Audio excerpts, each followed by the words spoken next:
The sand is still wet from the morning executions. Valeria is 26 years old, and she can feel the dampness seeping through the thin linen shift they have dressed her in, can smell the copper iron stench of blood mixing with animal waste from the beast cages, can hear through the stone walls the roar of 50,000 voices that will soon be calling for her destruction.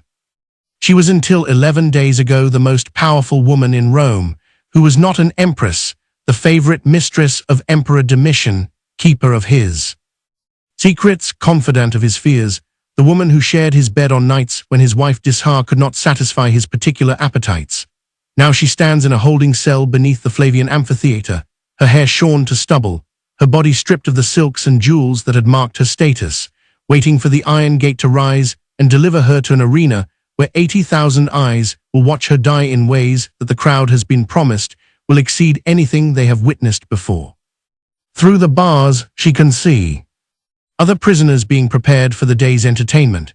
Criminals, prisoners of war, slaves who had displeased their masters, the usual supply of human fodder that Rome's appetite for spectacle consumed daily. But they are being prepared for ordinary deaths, quick deaths, the sword or the beasts or the flames that would end their suffering within minutes. Her death will not be quick. The emperor has made this clear.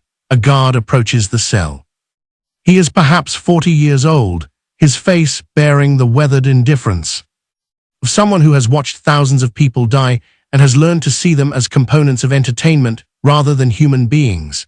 He looks at her the way he would look at a prop being prepared for a theatrical production, assessing condition, confirming readiness, ensuring that the merchandise will perform as advertised. The emperor sends a message. The guard says he wants you to know that Marcus Aemilius died this morning. The senator, he was beheaded at dawn in private with a single stroke. A clean death, a merciful death. Marcus, the name strikes her like a physical blow. The man she had loved or thought she loved. The man whose touch had made her forget for brief hours that she belonged to a monster. Dead now, ended with a single stroke, while she remains alive to face something designed to be the opposite of mercy. The emperor wants you to understand the comparison. The guard continues. Senator Aemilius received the death of a Roman nobleman because he was a Roman nobleman. You will receive the death of a faithless woman because that is what you are. His death lasted seconds. Yours will last hours. His body will be returned to his family for proper burial. Yours will be fed to the animals after the crowd has finished watching what they do to you. What they do to me? Valeria repeats. Tell me exactly. You don't know? The guard seems surprised. The emperor has published the program. The entire city knows what is planned for you. I have been in a cell for 11 days. No one has told me anything. The guard's expression shifts. Slightly not to sympathy, but to something like professional interest. He has seen many condemned prisoners, but few have approached their fate with the calm she is displaying. First, you will be paraded through the arena naked. The crowd will be permitted to throw things, nothing that would kill you. The guards will ensure that. Rotted food, animal waste, whatever they have brought. This is the humiliation phase. And then you will be given to the bastari, not the professional beast fighters, the men who handle the animals, who train them. They have been instructed to entertain the crowd before the next phase begins. The emperor has specified that this entertainment should last at least 1 hour. Valeria feels her stomach revolt, but she keeps her face neutral. She has spent 3 years in Diane's court. She knows how to hide what she feels. And the finale, the bowl. The guard's voice carries a weight that suggests even he finds this excessive. You have heard of the reenactments, the mythological scenes. Parsifia, yes. The Raid Mori. 0449. Emperor is fond of recreating myths for the arena. He has specified that you will play Pasiphae. A special apparatus has been constructed. The bull has been selected, one of the largest from the Spanish provinces, specially trained for. He pauses. For this purpose, the word settles into the cell like something physical. Purpose, as if what is being planned for her is purposeful rather than monstrous. How long? She asks. The entire spectacle. The emperor has allocated the afternoon from the 6th hour until sunset, perhaps 5 hours. In total, depending on how long you survive the finale, 5 hours. She has 5 hours of remaining existence, and most of those hours will be spent in agonies, designed to entertain a crowd of 50,000 and to demonstrate what happens to women who betray the emperor's trust. But she also has something that the guard does not know about, something that Domitian does not know she possesses. Information. 3 years as the emperor's mistress has given her access to secrets that powerful men would pay fortunes to possess or suppress. She knows about the conspiracies Domitian fears, the senators he suspects, the evidence he has gathered against men whose families could destroy him if they knew what he planned. She knows about the financial arrangements that fund his building projects, the bribes that secure his general's loyalty, the blackmail that keeps his enemies silent. She knows things that could shake the foundations of the imperial system. And she has been thinking, during 11 days of isolation, about how to use what she knows. What you are about to learn has been deliberately excluded from the histories that celebrate Roman entertainment as sophisticated spectacle. The poets who praised the Flavian amphitheater as an architectural marvel chose not to describe in detail what happened on its sands. The historians who documented the games mentioned executions and beast fights in general terms, avoiding the specific methods that made Roman crowds roar with approval. Tonight, you will learn what actually happened in Rome's most famous Raid Mori 0713 arena. You will learn about the punishments reserved for women who offended the powerful, the spectacles designed specifically to degrade and destroy female bodies in ways that male executions never matched. You will learn about the mythological reenactments that used condemned prisoners as unwilling actors in scenes of bestial horror. You will learn about the apparatus constructed for these reenactments, the devices that positioned women for encounters with animals that no human being should experience. You will learn about the crowds who watched, the emperors who commissioned, the entire industry of degradation that made Rome's arena entertainment the most sophisticated system of public cruelty the world had ever seen. You will learn about Valeria, whose affair with Senator Marcus Aemilius was discovered by an emperor already paranoid about conspiracies against him. You will learn what Domitian planned for her, what she knew that he did not realize she knew, and how the spectacle that was meant to destroy her became something else entirely. Subscribe if you want to understand the full horror of Roman entertainment. Comment below telling me where you are watching from, because the Colosseum was not merely a place where gladiators fought. It was a machine for public cruelty that refined torture into art form, and Valeria is about to be fed into that machine. But before I tell you what happened in the arena that day, I need to take you back. I need to explain how Roman spectacles functioned, why they took the forms they did, and what made the punishment of unfaithful women a particular specialty of imperial entertainment, because you cannot understand what Valeria faced without understanding the system that produced her fate. The Roman arena was not designed for simple execution. It was designed for spectacle, and spectacle required narrative, drama, emotional engagement that transformed killing into entertainment. This principle shaped every aspect of arena programming. Gladiatorial combat provided narrative through suspense. Would the favorite win? Would the underdog survive? Beast hunts provided narrative through danger. Would the hunters prevail against exotic animals from the edges of the known world? Executions of criminals provided narrative through justice. The condemned were receiving what they deserved, and the crowd was participating in the righteous destruction of those who had violated society's rules. But executions posed a particular challenge. A simple beheading or crucifixion provided limited entertainment value. Condemned died, the crowd cheered, the spectacle was over within minutes. To extend the entertainment, to make executions worthy of the elaborate venues that housed them, Roman producers developed increasingly sophisticated methods of prolonged killing. Mythological reenactments became the pinnacle of this development. Rather than simply executing prisoners, producers staged scenes from myths and legends, casting the condemned as characters whose fates were already written. A condemned man might be dressed as Orpheus and torn apart by bears, playing out the god's destruction at the hands of the Mayans. A condemned woman might be cast as deer, tied to a bull and dragged to death in recreation of the punishment inflicted on that mythological queen. These reenactments served multiple purposes. They provided narrative structure. The crowd knew the story and anticipated its conclusion. They provided cultural legitimation. The executions became performances of shared mythology rather than mere violence. And They provided creative opportunities for producers who competed to stage increasingly elaborate and disturbing versions of familiar tales. The punishment of women through mythological reenactment had its own particular tradition. Women's bodies were considered appropriate for different kinds of spectacle than men's bodies. Where men might be armed and permitted to fight, maintaining some dignity even in death, women were typically rendered helpless, their vulnerability the central entertainment rather than any resistance they might offer. The pacifier myth was among the most frequently reenacted because it combined multiple elements that Roman crowds found entertaining. Sexual degradation. The queen's union with the bull was explicitly erotic in nature. Bestiality. The involvement of an animal added shock value that purely human spectacles could not match, and lengthy suffering, unlike a quick death by sword or beast.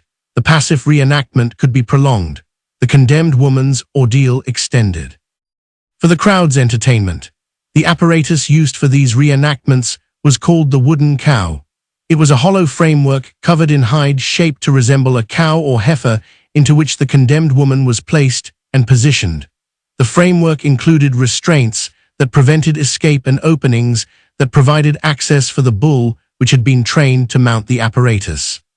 Contemporary sources describe this device with clinical precision that makes clear it was a standard piece of arena equipment, maintained and modified.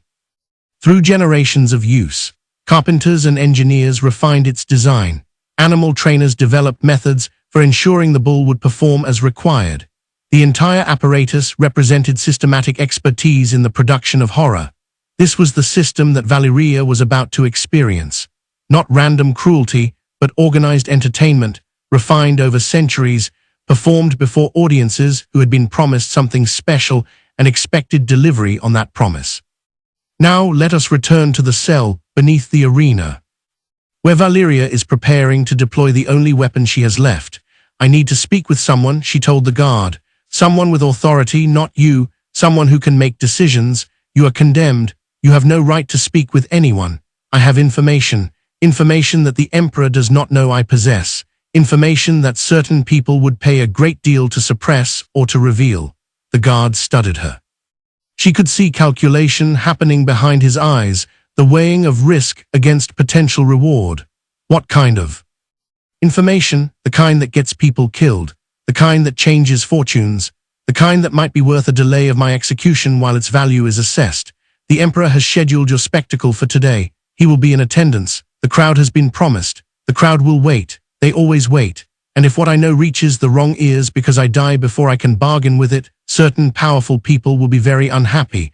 Those people will look for someone to blame. You are the last person to speak with me. Do you want to be the one they blame? This was a gamble. She had no way of knowing whether the guard was corrupt enough to be motivated by self-interest or loyal enough to report her attempted manipulation, but she had no other options. The spectacle would begin in hours, and she needed to create alternatives. The guard was silent for a long moment. Then he turned and walked away without responding. Valeria felt despair rising in her chest, but forced it down. One attempt had failed. She would make others. She would use every moment remaining to search for escape, for leverage, for any possibility that did not end with the bull. An hour passed, then another. The sounds from the arena above told her that the morning's entertainment was underway.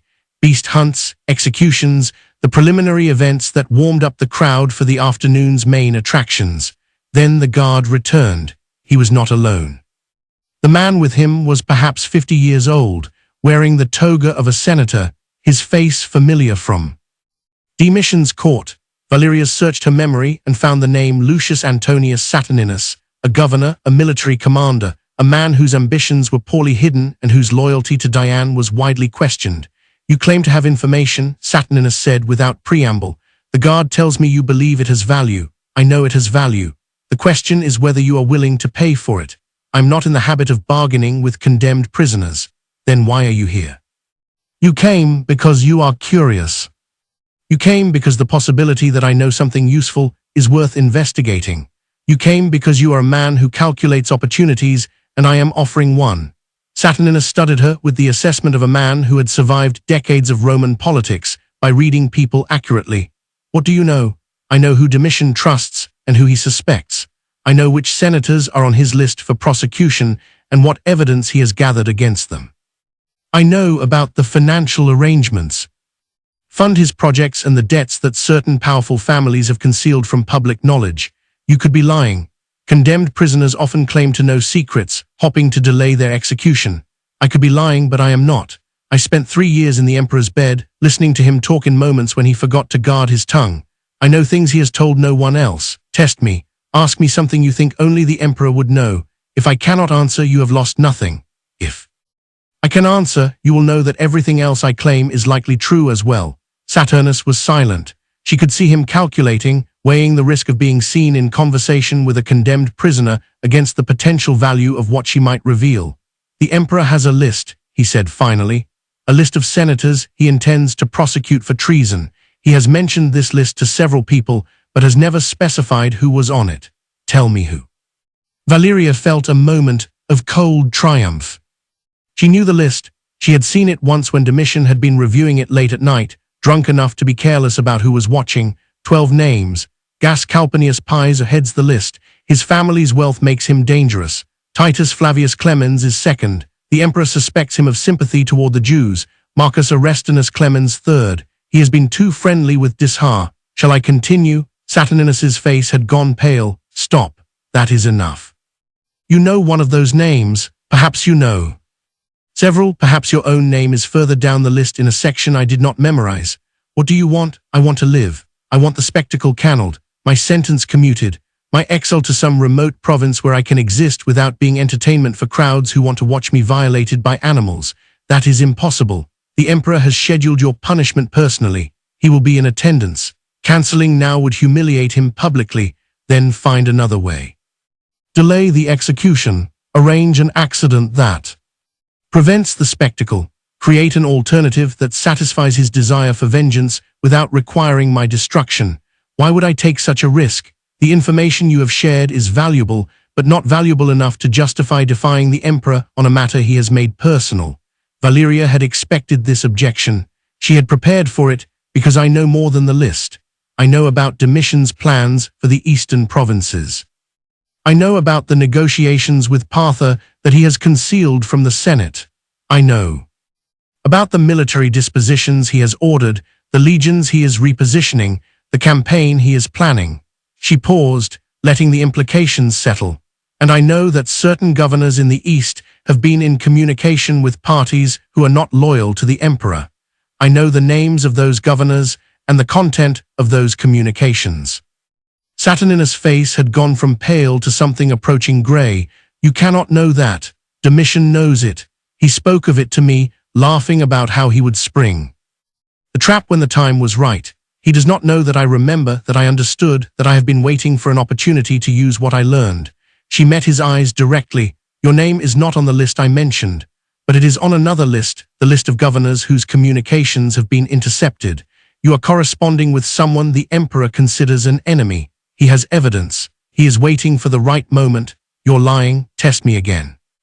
Ask me about the correspondence.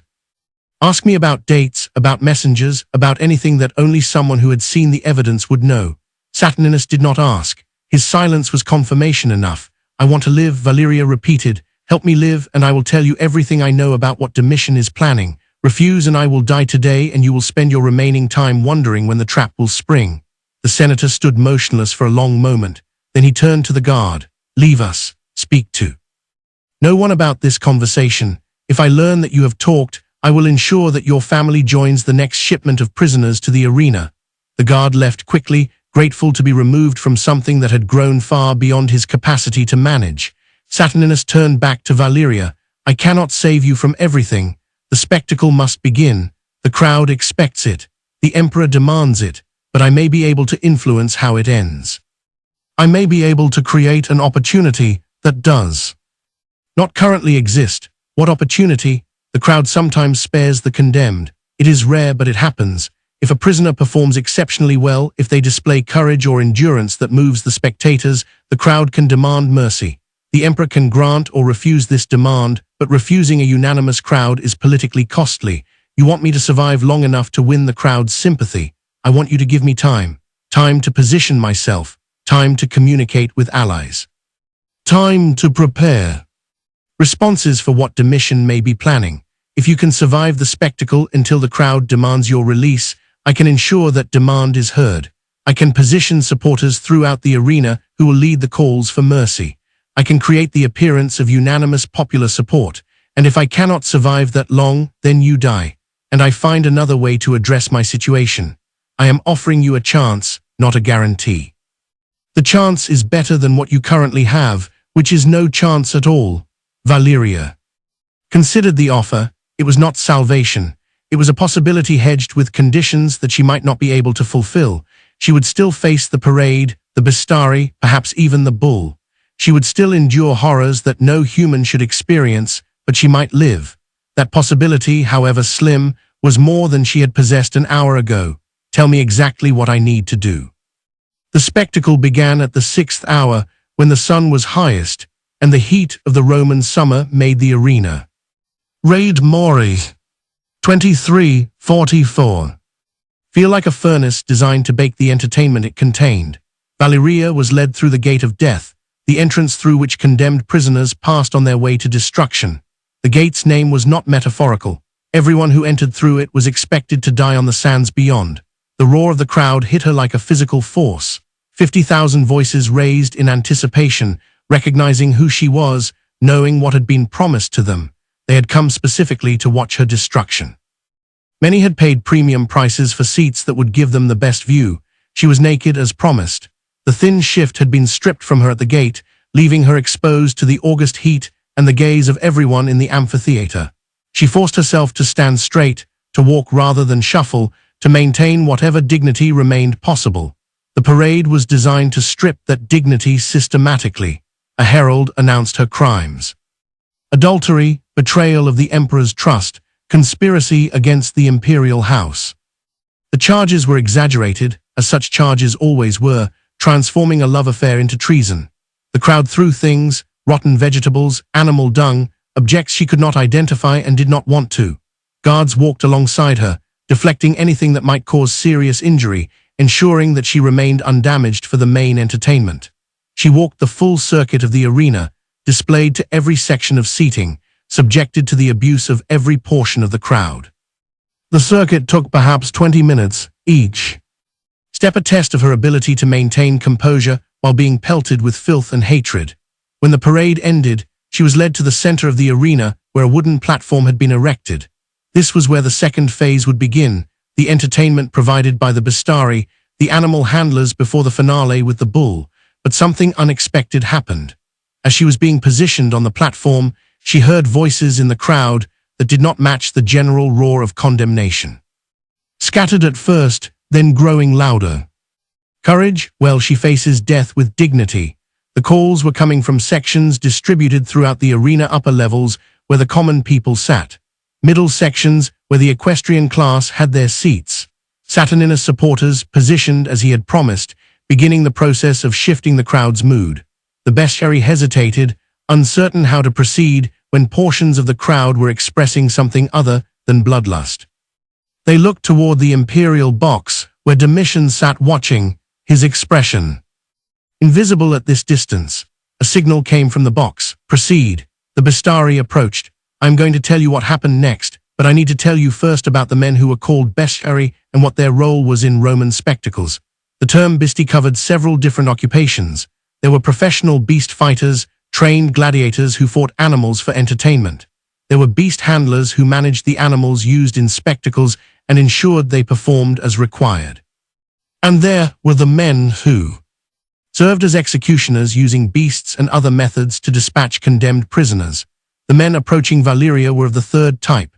Their job was not to fight or to handle, but to degrade and destroy. They had been given specific instructions about what the emperor wanted: prolonged entertainment that would humiliate Valeria before the finale with the bull. But their instructions had also specified limits. They were to damage her emotionally and psychologically. They were not to damage her physically, in ways that would prevent the finale from occurring. The bull was the main attraction. Everything that preceded it was preliminary. This created constraints that Valeria could potentially exploit. The besti reached the platform. There were 4 of them, muscular men whose bodies bore the scars of years working with dangerous animals. They positioned themselves around her, their presence designed to create threat through proximity.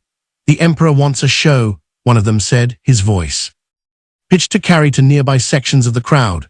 "Let us give him one." The crowd roared approval, but Valeria had been thinking during the parade. She had been analyzing the situation as she had learned to analyze situations during 3 years of court politics, and she had identified something that might give her leverage.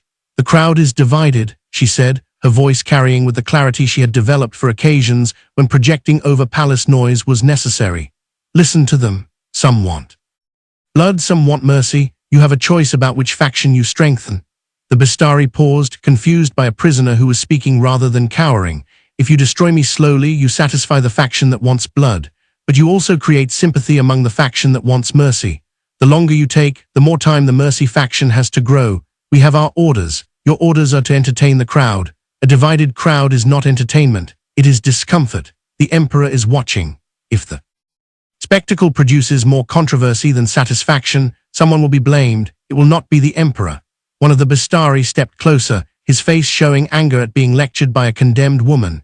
"You think you can talk your way out of this? I think you can choose how this proceeds. Quick and brutal, which limits the time for mercy calls to build, or slow and degrading, which gives my supporters time to shift the crowd's mood. Supporters, you have no supporters. You are a condemned adulteress." "Listen," the voices were still there, scattered, but persistent.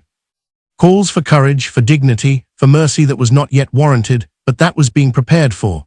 The Bastari exchanged glances. They were not educated men, but they had survived years in a profession that killed careless practitioners.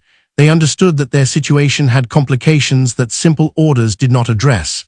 "We proceed as instructed," the leader said finally, but perhaps not as slowly as originally planned. What followed was still degrading. Valeria endured what she had known she would endure. The hands and the exposure and the treatment that was designed to strip away any sense of self-worth. But it was compressed 30 minutes rather than the hour that had been promised. The Bastari hurrying through their assigned tasks with efficiency rather than extending them for maximum impact. And throughout the voices continued. The calls for mercy grew louder as the crowd watched a woman endure horror without breaking, without begging, without providing the satisfaction that cruelty demands from its victims. When the Bastari finished and withdrew, something had shifted in the arena. The roar of the crowd had changed tenor. It was not unanimous support for Valeria. There were still thousands who wanted to see her destroyed, but it was no longer unanimous condemnation either. She had survived the second phase. The finale remained. The apparatus was wheeled into the arena on a cart pulled by slaves. The crowd fell silent as it appeared, recognizing what it was, understanding. Raid Mori 32:11. What it meant, the wooden cow, the device that would position Valeria for the bull, the apparatus that had been used for centuries to recreate the myth of Pasifia for the entertainment of Roman crowds. It was larger than Valeria had imagined. The framework was perhaps 7 ft long and 4 t high, covered in hide that had been painted and decorated to resemble an actual here. Openings at strategic points made clear how the condemned woman would be positioned and what access the bull would have. The bull itself was led into the arena through a different gate. It was enormous, black, muscular, clearly one of the Spanish fighting bulls that Roman entertainers prized for their size and aggression. It had been kept in darkness and poked with goats until it was frantic with rage, prepared to attack anything it encountered. Handlers kept the bull controlled with ropes and poles while the apparatus was positioned. The condemned woman would be placed inside, and then the handlers would withdraw, leaving the bull to do what it had been trained to do. Valeria was lifted from the platform and carried toward the apparatus. She did not struggle. Struggling would accomplish nothing except providing entertainment for those who wanted to see her fear. But she was thinking, calculating, searching for any possibility that remained. The crowd was chanting now. The chant was split, some sections calling for the spectacle to proceed, others calling for mercy. The arena filled with competing voices that made it impossible to determine which side was larger. She was placed at the entrance to the apparatus. Hands began to position her to guide her into the framework that would hold her in place for what was coming, and then something happened that no one had anticipated. A messenger ran into the arena from the Gate of Life, the entrance used by performers and officials, not by condemned prisoners. He was shouting something, waving something in his hand, racing toward the imperial box with urgency that stopped the proceedings. The handlers paused. The Bastari froze. The entire arena fell silent, watching the messenger reach the imperial box and hand whatever he was carrying to someone in the emperor's entourage. A long pause, then activity in the box, people moving, conferring, the emperor himself rising from his seat. A horn sounded the signal for a halt in proceedings.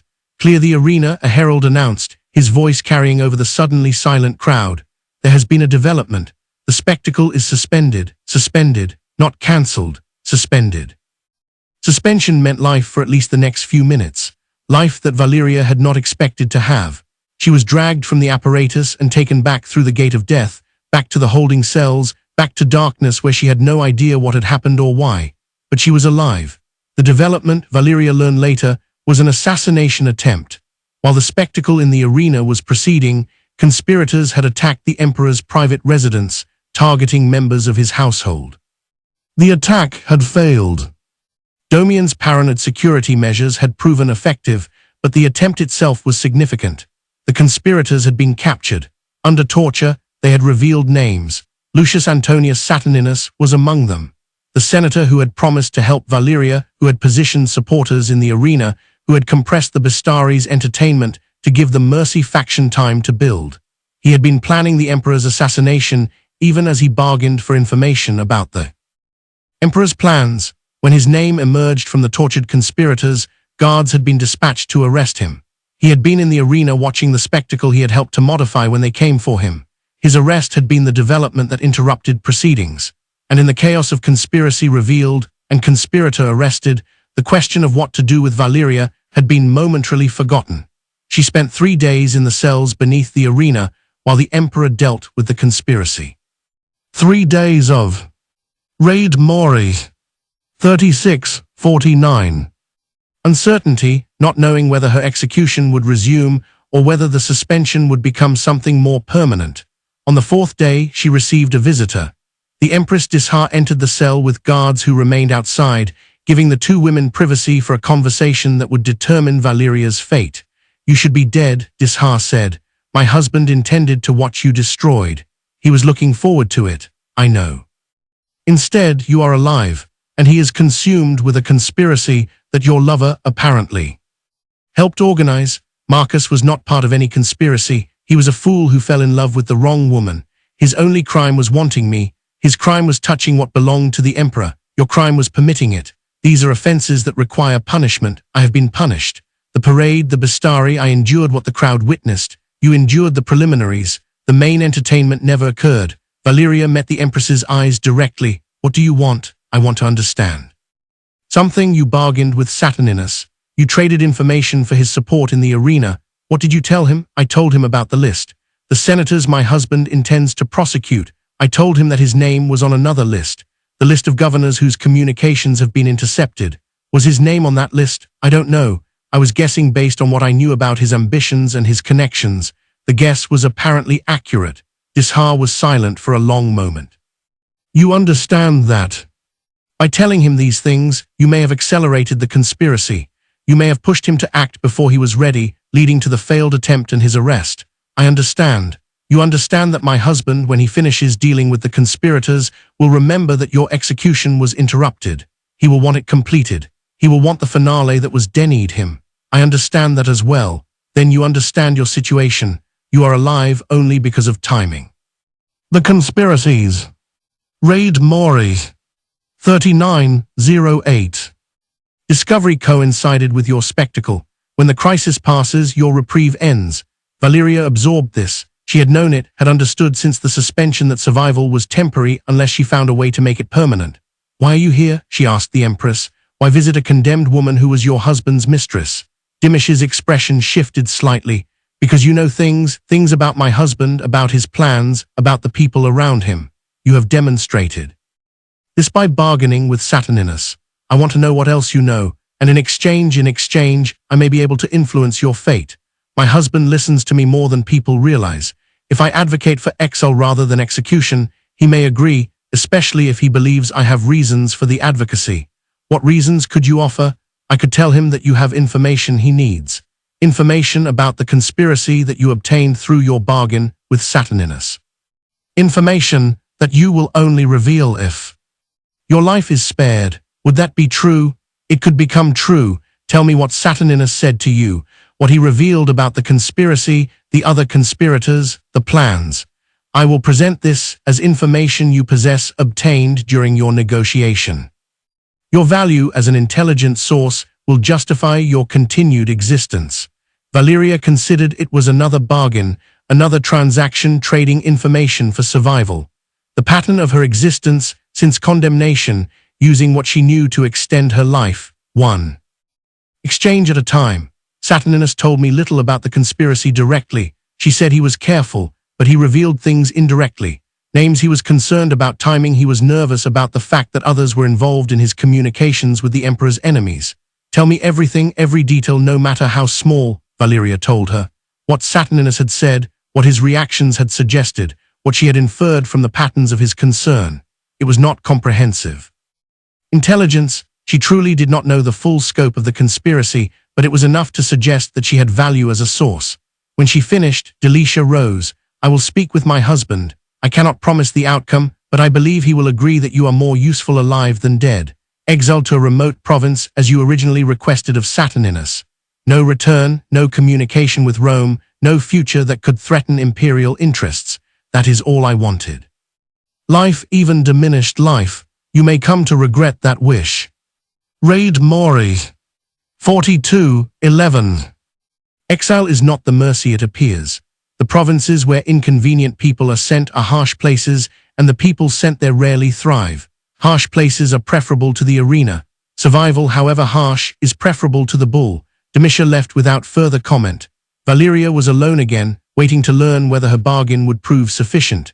The decision came 5 days later.